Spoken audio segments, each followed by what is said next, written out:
Hello Year 6, I am back today with chapter 13, which is called Down in the Dungeons. We are very, very close to the end. There are 17 chapters in this book and I think we will probably finish it next week and we'll have to choose the next thing we will start reading. So, Down in the Dungeons. 4 torches were flashed onto the wooden door. It was big and stout, studded with great iron nails. Julian gave a whoop of delight and rushed to it. He felt certain that behind it was the dungeon used for storing things. But the door was fast shut. No amount of pushing or pulling would open it. It had a great keyhole, but no key. The 4 children stared in exasperation at the door. Bother it! Just as they really thought they were near the ingots, this door wouldn't open. We'll fetch the axe, said Julian suddenly. We may be able to chop round the keyhole and smash the lock. That's a good idea, said George, delighted. Come on back. They left the big door and tried to get back the way they'd come, but the dungeons were so big and so rambling that they lost their way. They stumbled over old broken barrels, rotting wood, empty bottles and many other things as they tried to find their way back to the big flight of rock steps. This is sickening, said Julian at last. I simply haven't any idea at all where the entrance is. We keep on going into one dungeon after another and one passage after another, and all they seem to be exactly the same, dark and smelly and mysterious. Suppose we have to stay here for the rest of our lives, said Anne gloomily. Idiot, said Dick, taking her hand. We shall soon find the way out. Hello, what's this? They all stopped. They had come to what looked like a chimney shaft of brick stretching down from the roof of the dungeon to the floor. Julian flashed his torch onto it. He was puzzled. I know what it is, said George suddenly. It's the well, of course. You remember it was shown in the plan on the dungeons as well as in the plan of the ground floor. Well, that's the shaft of the well going down and down. I wonder if there's any opening in it just here so that water could be taken into the dungeons as well as up to the ground floor. They went to see. On the other side of the well shaft was a small opening big enough for one child at a time to put his head and shoulders through and look down. They shone their torches down and up. The well was so deep that it was still impossible to see the bottom of it. Julian dropped a stone down again, but there was no sound of either a thud or a splash. He looked upwards and could see the faint gleam of daylight that slid round the broken slab of stone lying a little way down the shaft, the slab on which Tim had sat, waiting to be rescued. Yes, he said, this is the well all right, isn't it weird? Well, now we've found the well, we know that the entrance to the dungeons isn't very far off. That cheered them all up tremendously. They held hands and hunted around in the dark, their torches making bright beams of light here and there. Anne gave a screech of excitement. Here's the entrance, it must be, because I can see faint daylight coming down. The children rounded a corner. And sure enough, there was the steep, rocky flight of steps leading upwards. Julian took a quick look round so he might know the way to go when they came down again. He didn't feel at all certain that he would find the wooden door. They all went up into the sunshine. It was delicious to feel the warmth on their heads and shoulders after the cold air down in the dungeons. For hours. Julian looked at his watch and gave a loud exclamation. 6:30. It's 6:30. No wonder I feel hungry. We haven't had any tea. We've been working and wandering about these dungeons 4 hours. Well, let's have a kind of tea supper before we do anything else, said Dick. I don't feel as if I've had anything to eat for about 12 months. Well, considering you ate about twice as much as anyone else at dinner time, began Julian indignantly. Then he grinned. I feel the same as you, he said. Come on, let's get a really good meal. George, what about boiling a kettle and making some cocoa or something? I feel really cold after all that time underground. It was fun boiling the kettle on a fire of dry sticks. It was lovely to lie about in the warmth of the evening sun and munch bread and cheese and enjoy cake and biscuits. They all enjoyed themselves thoroughly. Tim had a good meal too. He hadn't very much liked being underground and had followed the others very closely indeed, his tail well down. He had been very frightened too of the curious echoes here and there. Once he had barked, and it had seemed to Tim as if the whole of the dungeons were full of other dogs, all barking far more loudly than he could. He hadn't even dared to whine after that. But now he was happy again, eating the titbits that the children gave him and licking George whenever he was near her. It was past 8 o'clock by the time that the children had finished their meal and tidied up. Julian looked at the others. The sun was sinking and the day was no longer so warm. Well, he said, I don't know what you feel, but I don't somehow want to go down into those dungeons again today, not even for the sake of smashing in that door with the axe and opening it. I'm tired and I don't like the thought of losing my way in those dungeons at night." The others heartily agreed with him, especially Anne, who had secretly been dreading going down again with the night coming on. The little girl was almost asleep. She was so tired out with hard work and excitement. "Come on, Anne," said George, pulling her to her feet. "Bed for you. We'll cuddle up together in the rugs on the floor of that little room, and in the morning, when we wake, we'll be simply thrilled to think of opening that big wooden door."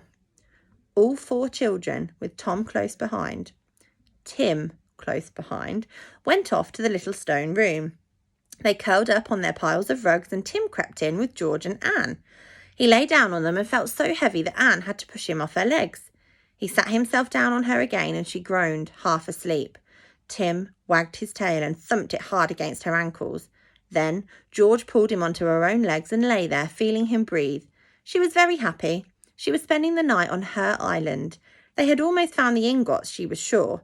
She had Tim with her, actually sleeping on her rugs. Perhaps everything would come right after all, somehow. She fell asleep. The children felt perfectly safe with Tim on guard. They slept peacefully until the morning, when Tim saw a rabbit through the broken archway leading to the little room and sped away to chase it. He awoke George as he got up from the rugs, and she sat up and rubbed her eyes. "Wake up," she cried to the others. "Wake up, all of you. It's morning, and we're on the island." They all awoke. It really was thrilling to sit up and remember everything. Julian thought of the big wooden door at once. He would soon smash it in with his axe, he felt sure. And then what would they find? They had breakfast and ate just as much as ever. Then Julian picked up the axe they had brought and took everyone to the flight of steps. Tim went too, wagging his tail, but not really feeling very pleased at the thought of going down into the strange places where other dogs seemed to bark and yet were not found. Poor Tim would never understand echoes. They all went down underground again, and then, of course, they couldn't find the way to the wooden door. It really was most tiresome. "We shall lose our way all over again," said George desperately. "These dungeons are about the most rambling, spread-out maze of underground caves I've ever known. We shall lose the entrance again, too." And then Julian had a bright idea.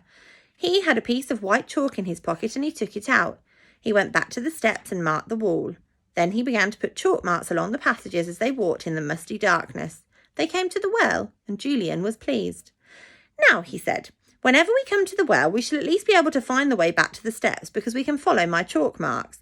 Now the thing is, which is the way next? We'll try and find it and I'll put chalk marks along the walls here and there, but if we go the wrong way and have to come back, we'll have to rub out the marks and start again from the well another way."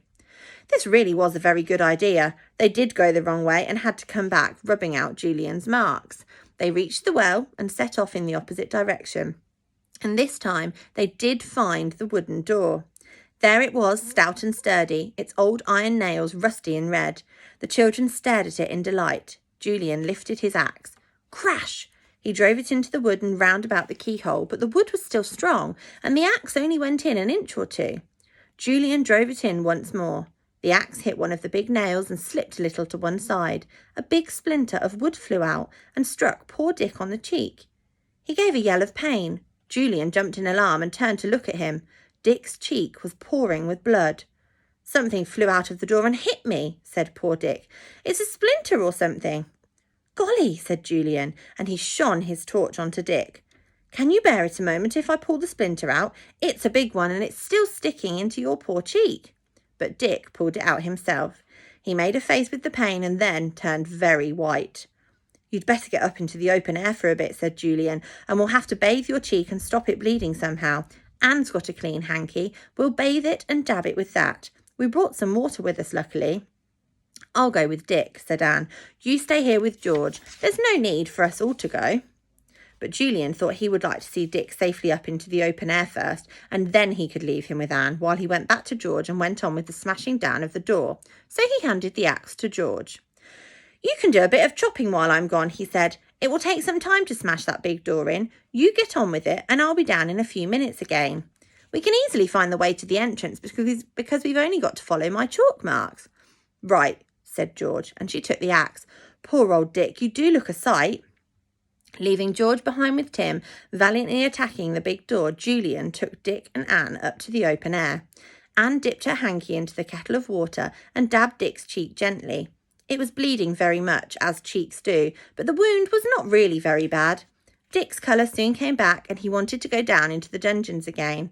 "No, you'd better lie down on your back for a little," said Julian. "I know that's good for nose bleeding and maybe it's good for cheek bleeding too. What about Anne and you going out on the rocks over there where you can see the wreck and staying there for half-hour or so? Come on, I'll take you both there and leave you for a bit. You'd better not get up till your cheeks stopped bleeding, old boy." Julian took the two out of the castle yard and out onto the rocks onto the side of the island that faced the open sea. The dark hulk of the old wreck was still there on the rocks. Dick lay down on his back and stared up into the sky, hoping his cheek would soon stop bleeding. He didn't want to miss any of the fun. Anne took his hand. She was very upset at the little accident, and although she didn't want to miss the fun either, she meant to stay with Dick to make him feel better. Julian sat down beside them for a minute or two, and then he went back to the rocky steps and disappeared down them. He followed his chalk marks and soon came to where George was attacking the door. She had smashed it well round the lock, but it simply would not give way. Julian took the axe from her and drove it hard into the wood. After a blow or two, something seemed to happen to the lock. It became loose and hung a little sideways. Julian put down his axe. "I think somehow that we can open the door now," he said in an excited voice. "Get out of the way, Tim, old fellow. Now then, push, George." They both pushed, and the lock gave way with a grating sound. The big door opened creakingly, and the two children went inside, flashing their torches in excitement. The room was not much more than a cave, hollowed out of the rock, but in it was something quite different from the old barrels and boxes the children had found before. At the back, in untidy piles, were curious brick-shaped things of dull yellow-brown metal. Julian picked one up. "George," he cried, "the ingots! These are real gold! Oh! I know they don't look it, but they are all the same. George, oh George, there's a small fortune here in this cellar, and it's yours! We found it at last." Only a few more chapters to go, and you will have to wait until later on in the week to find out what's happening. Stay safe, missing you all lots. See you soon. Bye.